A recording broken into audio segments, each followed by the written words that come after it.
Here, chapter 15. Philip Hoffman had never lost his composure in this jury's presence. He'd been respectful to the defense witnesses, and he'd never used a $5 word when a nickel word would do. He felt sure that the jury liked and trusted him, and he was counting on that good feeling rubbing off on his client. "Folks," he said, towering over the lectern, making it seem like a toy in his shadow, "Stacy Glenn is a good girl who has never harmed a person in her life. She loves her parents, and when Rose Glenn came before you, the great emotional and physical cost, Stacy would never ever attack her father or Rose. She told you that Stacy hasn't got a bit of violence in her. Rose Glenn came before you at general emotional and physical cost. She told you that Stacy hasn't got a bit of violence in her. Stacy would never ever attack her father, Rose herself. You heard Rose Glenn say that she's absolutely sick at heart, that whatever she said or did when she was on the verge of death was misinterpreted and used to indict her innocent daughter." Hoffman shook his head, left his notes on the lectern, and walked to the jury box, then locked his hands behind his back, swept his dark eyes over the jurors. "The prosecution has used the crime scene video in order to stir your emotions because that's all they have.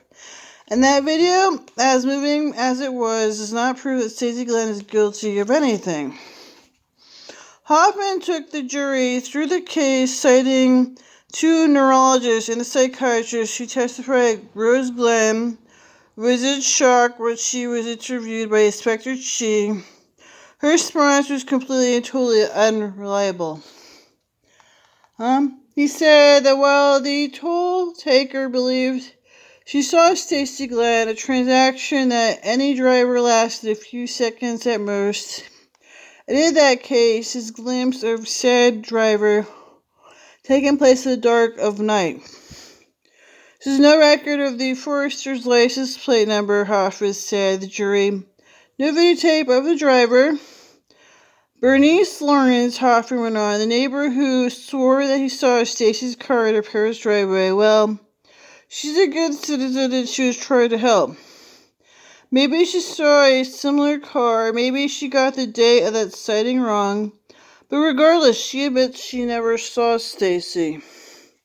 Using common sense, we are unlikely to believe that my client would be stupid enough to park her car in front of her parents' house, go inside and kill them. It's ridiculous. "You seen that Tony and Rose Glenn's bedroom looked like after the attack," he said. "Can you believe that the person could cause a crowbar, strike enormous force, lift and strike again a dozen times and not get a hair or spot of blood on their clothing?" Stacy was brought in for questioning within hours of the tragedy. Her hands rolled body were examined. Her apartment was searched, and her shoes and clothing were tested thoroughly in the cryo lab. No evidence on her person, none. Okay, so first of all, they said they're preying on people you wouldn't help. First of all, they said they want to kill rich people because they'd never help these people. They said they were preying on poor, starving people with nothing. There were people this is filled with people they would kill and not help because they were poor. See, these books are filled with I'd kill rich people because they don't care if you're rich. If you're not rich, they don't care. They wouldn't care unless your family was wealthy. It's all about attacking people on their money.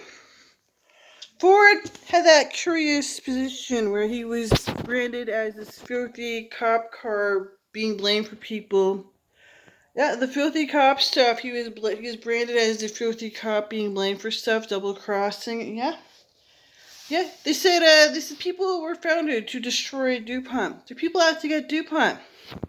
Don't know who, but there were people who were branded as out to get DuPont.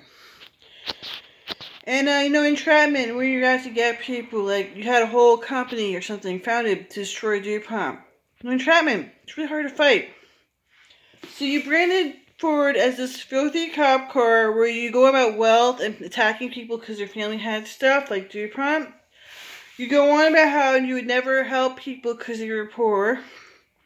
They said when you're poor, go read your Bible. Maybe you'll get some money. They said when you're poor, go get some money by praying to God for help, because no one will help you.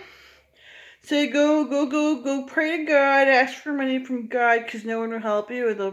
I don't know. Ford had a car company branded as this filthy cop car, where you're attacking everybody. Your books are filled with grabbing everybody by the pussy. Basically, that's what his brand has.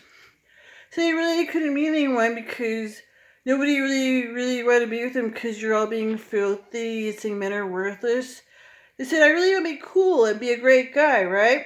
But you said they're worthless. So you go on about how worthless men are to me, always bitching and complaining.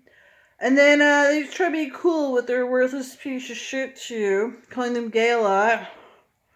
I don't know. They were trying to learn how to be cool. And you always think your ways just be a bitch to me and I don't care. Yeah, it's hard to sell cars to people who call you filthy cop cars and wouldn't give a shit at your car. Your books, and I wouldn't care. I wouldn't buy your stuff. I wouldn't care about you because you're like filthy po-po all the time to me. I wouldn't want your stuff.